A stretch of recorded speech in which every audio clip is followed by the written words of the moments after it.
This story is taken from Project Gutenberg's My Book of Favourite Fairy Tales, retold by the editor and others. This ebook is for the use of anyone, anywhere, at no cost and with almost no restrictions whatsoever. You may copy it, give it away, or reuse it under the terms of the Project Gutenberg license included with this ebook or online at www.gutenberg.net. This is the tale of BlueBeard. In the long ago times, in a splendid house surrounded by fine gardens and a park, there lived a man who had riches in abundance, and everything to make him popular except one, and that was his beard. For his beard was neither black as a raven's wing, golden as the sunlight, nor just an ordinary everyday colour, but it was blue. Bright blue. Of course, had blue beards come into fashion, his would have been considered beautiful beyond words. But, as far as we know, blue beards have never as yet been fashionable, nor are they likely to be so. However, in spite of his blue beard, this man had married several times, though what had become of his wives nobody could say. Now not far from Bluebeard's house there dwelt a widow with two very lovely daughters, and one of these Bluebeard wished to marry, but which he did not mind. They might settle that between themselves. Neither of these girls had the least desire to have a husband with a blue beard, and also, not knowing the fate of the other wives, they did not like to risk disappearing from the world as those had done. But being very polite young women, they would not refuse Bluebeard's proposals outright. The younger said, "I would not for a moment take away Sister Anne's chance of marrying such a wealthy man," while Sister Anne declared that, although the elder, she would much prefer to give way to her sister. And so it went on for some time. Then Bluebeard invited the widow and her daughters to spend a week with him, and many of their neighbours he also invited. Most sumptuous was the entertainment provided for them. Hunting and fishing expeditions, picnics and balls went on from morning till night, and all the night through, so that there was not time even to think of sleep, only feasting and pleasure the whole week long. So well indeed did the younger sister enjoy this that by the end of the week she had begun to think perhaps, after all, her host's beard was not so very blue, and that it would be a fine thing to be the mistress of such a magnificent mansion, and the wife of such a rich husband. And so, not long afterwards, there was a grand wedding, and the widow's younger daughter became Mrs. Bluebeard. About a month later, Bluebeard told his wife that he must leave her for several weeks, having to travel on business. "While I am absent, my dear," said he, "invite your relations and friends, and enjoy yourself just as you please in entertaining them. See, here are my keys, the keys of the rooms, and of the chests where I keep my money, my gold and silver plate, and my jewels. Unlock rooms and chests, and use freely what you will. This small key," he added, pointing to quite a little one, "is the key of the door at the end of the lower landing. You will not need to use this at all. In fact, should you open that door, or even put this key into the lock, I should be dreadfully angry. Indeed, I should make you suffer for it in a terrible way." Then Bluebeard bid his wife goodbye and departed.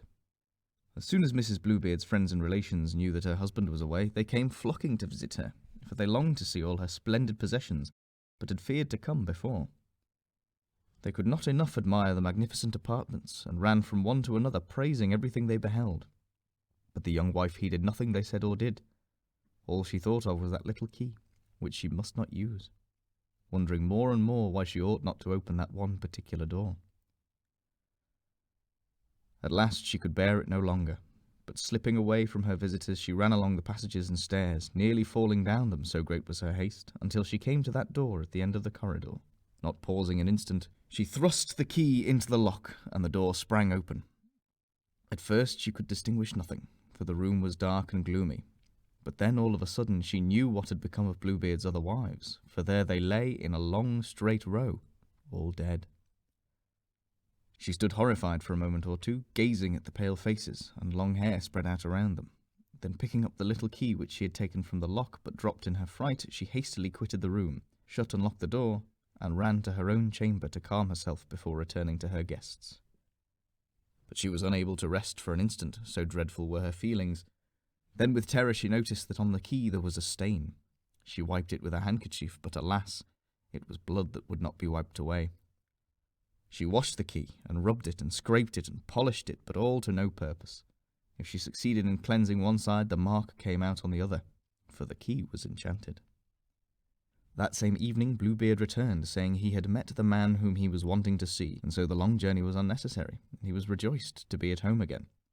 Next morning he called for the keys. His wife brought them to him, but not the little one. That she left behind. Bluebeard noticed this directly and sent her to fetch it. Trembling and white as a sheet, she was forced to give it into his hand. "Ha! What is this?" he cried. "What is this stain that I see?" His poor wife trembled still more and could not speak. "Wretched woman!" shouted Bluebeard. "You have used this key. You have unlocked the door of that room at the end of the passage. You shall die."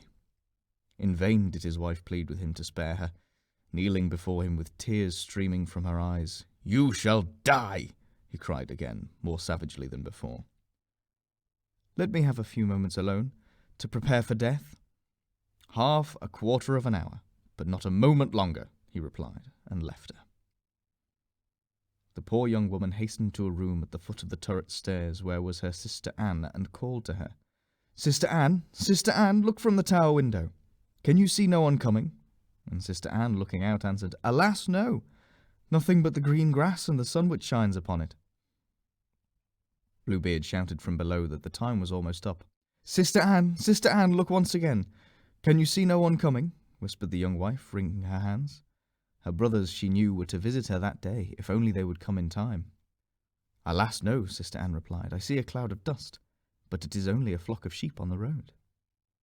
But now Bluebeard bawled out so loudly for his wife to come down that the whole house shook. Sister Anne, tell me, is no one coming?" "I see 2 horsemen afar off," cried Sister Anne. "I will beckon to them to hasten hither." But Bluebeard would wait not a moment longer, and nearly dead with terror his wife descended, still entreating him to spare her life. He would not, however, give heed to her prayers, and was just brandishing his sword so that it might come down straight and true upon her slender neck when the door burst open and 2 young army officers came rushing in, whom Bluebeard recognized as the brothers of his wife. He swiftly fled, but they speedily followed, and for his many crimes slew him then and there. All his wealth now belonged to his widow, and she gratefully rewarded her brothers by purchasing them commissions in the army. She settled a large sum of money upon her sister, and after a while she married again, and with a good husband lived a happy life.